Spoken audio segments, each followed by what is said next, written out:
Hola, soy Iván Carrillo, bienvenido a Los Observadores, el espacio para compartir lo sorprendente que hay en el mundo.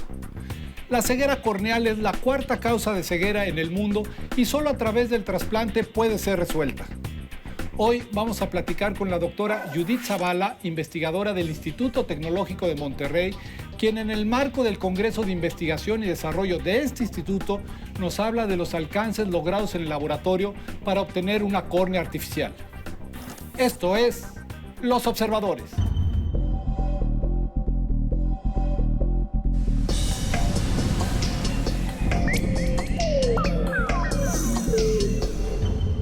Hola Judith, bienvenida a Los Observadores, ¿cómo estás? ¿Qué tal, Iván?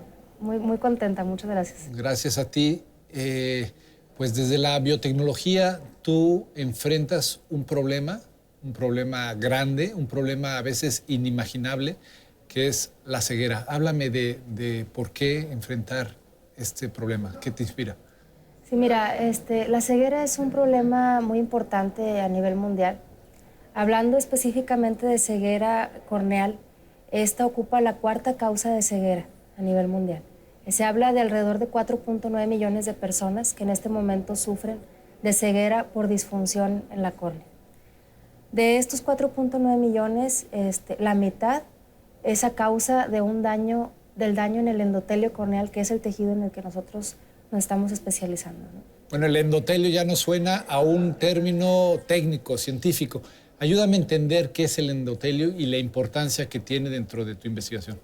Sí, mira, el endotelio de la córnea, imagínate tú que la córnea es la capa externa del ojo, que es la que se mantiene clara y a través de la cual podemos ver. Entonces, la córnea tiene diferentes capas de tejido. La margen interna es el endotelio. Entonces, esta capa está en contacto directo con el humor acuoso. Como es un tejido no vascularizado, es decir, no llegan venas, arterias. No es irrigado. No es irrigado. Entonces, a través de esta capa del endotelio, a través de la cual pasan los nutrientes a la córnea y la mantiene y salen los desechos. Entonces, de esta forma, por medio de bombas en las células, se mantiene clara y nos da la posibilidad de ver. Así es. Entonces, este endotelio corneal, fíjate que hay enfermedades que atacan específicamente a esta capa del ojo, ¿no? ¿Y qué hace? ¿La oscurece? ¿Es una atrofia lo que le sucede? Se empiezan a morir tejido? las células. Se mueren. Se mueren las células. Entonces puede ser por traumatismos mecánicos. Es decir, un golpe, ¿no? Un golpe. Por complicaciones después de una cirugía láser, por ejemplo. O por enfermedades que es como, por ejemplo, la distrofia de Hooks. Entonces, estas células empiezan a morir. Lo interesante aquí de estas células, a diferencia de la piel o de otros tejidos, es que no se regeneran. ¿Sí? Lo que sucede es que las células que quedan alrededor de las que se murieron necesitan hacerse más grandes y migrar al sitio de daño. Como en una empresa, cuando corren a 10 personas y a una sola le dejan el mismo trabajo de las otras 10. Pero eso casi no sucede, ¿no? Por el mismo sueldo. No sé. Entonces, igual aquí, la célula que quedó en ese lugar dañado tiene que hacer la función para todo el pedazo con la misma cantidad de bombas. Abarca, digamos, sustituye la función de otras células. Exactamente. ¿Qué sucede? Que la córnea se empieza a poner opaca, porque ya no tiene la misma función, la misma fuerza para seguir manteniéndola transparente. Entonces ahí se desarrolla opacidad corneal que puede progresar, como no se regenera, termina en ceguera. Y normalmente este tratamiento, normalmente el tratamiento disponible es el trasplante, ¿es así? Sí, no hay cura para esta enfermedad. Se trasplanta tejido. Se trasplanta la córnea, así es. ¿Y cuál es el estatus en ese sentido en México, por ejemplo? ¿Existe el procedimiento? ¿Es común? ¿Hay disponible el tejido? En México la mayor cantidad de trasplantes se realizan en Guadalajara, Monterrey y Ciudad de México. Sin embargo, una de las problemáticas, aparte de la falta de donadores, es que el tejido está centralizado en ciertos hospitales o en centros especializados. Entonces, muchas regiones en donde hay pacientes que requieren trasplante no tienen acceso al tejido.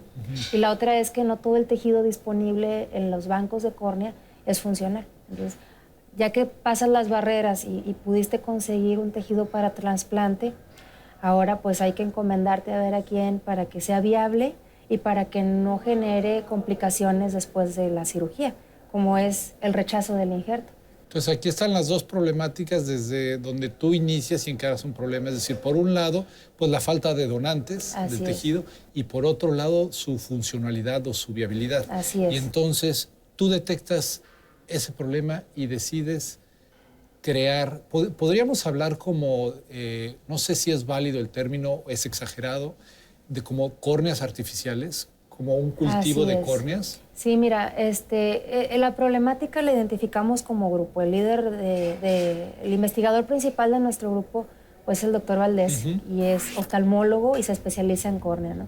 Entonces, lo que a mí me gusta mucho de este grupo es que es interdisciplinario.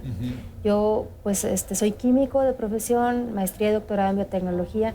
Me enfoco mucho en terapia celular, en ingeniería de tejidos y en la parte clínica, ¿sí? Entonces, esta sinergia nos hace que podamos proponer una estrategia. De hecho, cuando yo comencé a trabajar con el doctor Valdés, me dijo lo mismo. Mira, la córnea es esto, yo me especializo en esto, vamos a buscar una estrategia con la que podamos solucionar esta problemática, ¿sí? Entonces empezamos a buscar alternativas y vimos que ha habido, más o menos, hablando recientemente, del 2011 para acá, ciertos grupos de investigación que encontraron que, aunque estas células no se regeneran en nuestro organismo, sí tienen capacidad de hacerlo, de dividir en cultivo. Aquí el chiste es encontrar la mezcla ideal del medio de cultivo que haga que les dé la señal de que ya no estás acá, divídete, ¿sí? Ese es el reto para muchos investigadores que estamos en el área, ¿no? Entonces, lo que nosotros hemos podido aportar es que encontramos ya un sistema de cultivo de 2 fases, en el que las células proliferan. Aparte, el otro reto es que se mantengan viables y funcionales, porque son unas células que tienen unas características bien específicas. Al momento de ponerlas en cultivo, se pierden.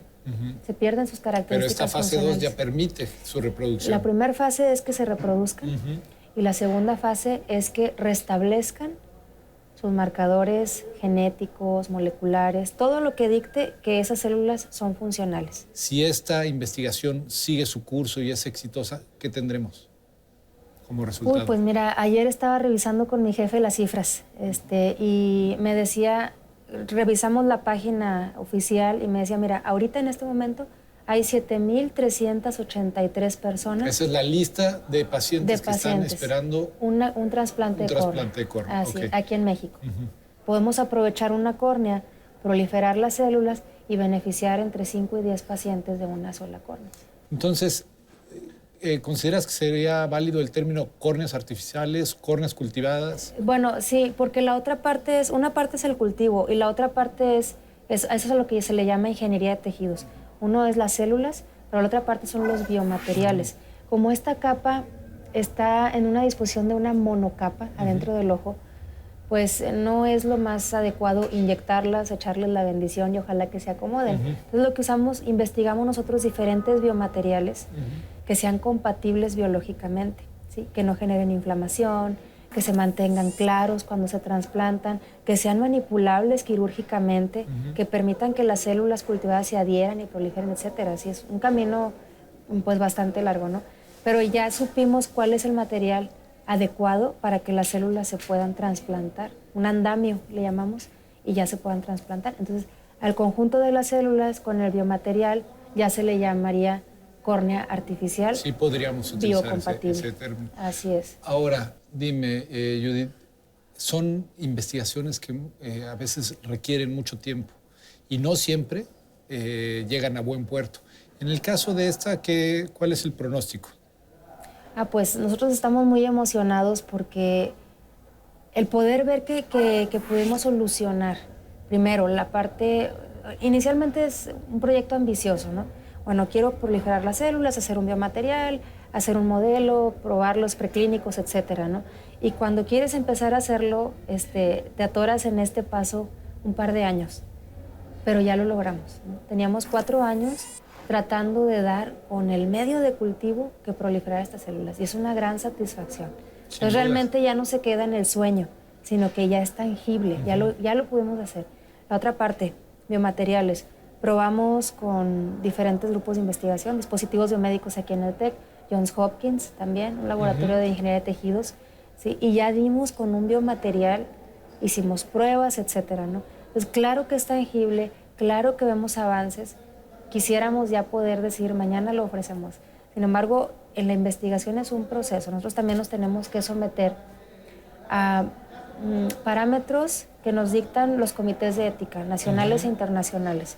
Entonces, para poderlo aplicar en un preclínico con pacientes, tenemos que cumplir con una serie de reglas y corroborar con nuestros experimentos iniciales que esto tiene el potencial para hacerlo con pacientes. Entonces, el camino recorrido es muy alentador y sí, en los próximos años nosotros esperamos que se pueda ya probar en pacientes.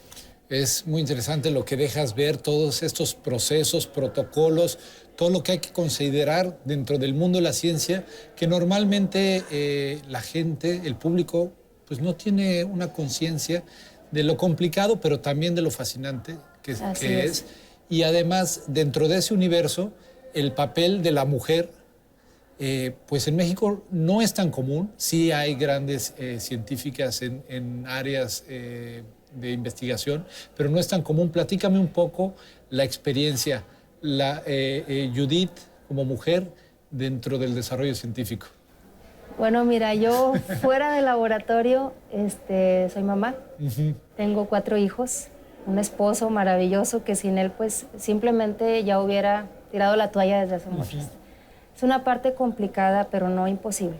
A mí lo que me gustaría mucho dejar, más allá de los reconocimientos, más allá de publicaciones o congresos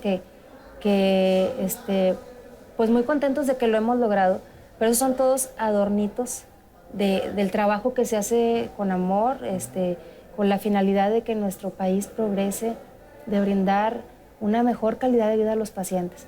Pero para mí, Judith, mamá científica, es poderles transmitir a mis hijos el amor que se le tiene a hacer lo que te gusta, ¿sí? Y esa satisfacción de poder, con los dones que uno desarrolla, poder ayudar a otra persona. Judith, háblame desde tu fuero interno y dime qué significaría, qué representa para ti esta posibilidad de devolverle la vista a alguien pues, que la perdió. Es un sueño y me encantaría que se cristalizara y me encantaría sentirme un poquito que puse un granito de arena en esa posibilidad de que las personas recobren esta habilidad de ver cosas.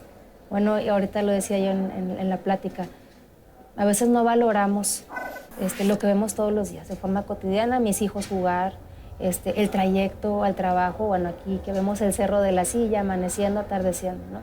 Entonces, ese valorar otra vez, y me pongo a pensar, el que yo pueda ser parte de que una persona pueda otra vez maravillarse viendo las cosas cotidianas, no, pues ya valió la pena haberme incursionado en este lado de la ciencia. Y para lograrlo, ¿cuál es el reto? Bueno, el reto es ser consistente. No es fácil, de cada experimento que hacemos, para que nos salga uno bueno, 10 o 20 fallaron, ¿no? Hay que fallar, ¿no? Hay que fallar mucho y ese es el chiste, ¿sí? A todos los alumnos que tengo la gran fortuna de tener en el laboratorio, vienen tristes, ay, doctora, se me contaminó el cultivo. Estás aprendiendo. El otro lo vas a hacer mejor y el otro va a salir mejor o lo que sea, ¿no? Pero es no quitar el dedo del renglón y tener bien en mente cuál es nuestro objetivo final, que es devolverle la vista a las personas que lo necesitan. Pues ahora sí que más claro ni el agua, claro como lo que buscas en las córneas, que pretenden mejorar la calidad de vida y regresar la mirada a más de 7,000 pacientes que hoy están en una lista de espera a través de la investigación de un equipo multidisciplinario del cual Judith forma parte y nos ha platicado una historia fascinante que yo te agradezco muchísimo. Muchas gracias, Iván, por la invitación. Gracias a ti, Judith. Los observadores, el espacio para compartir lo sorprendente que hay en el mundo.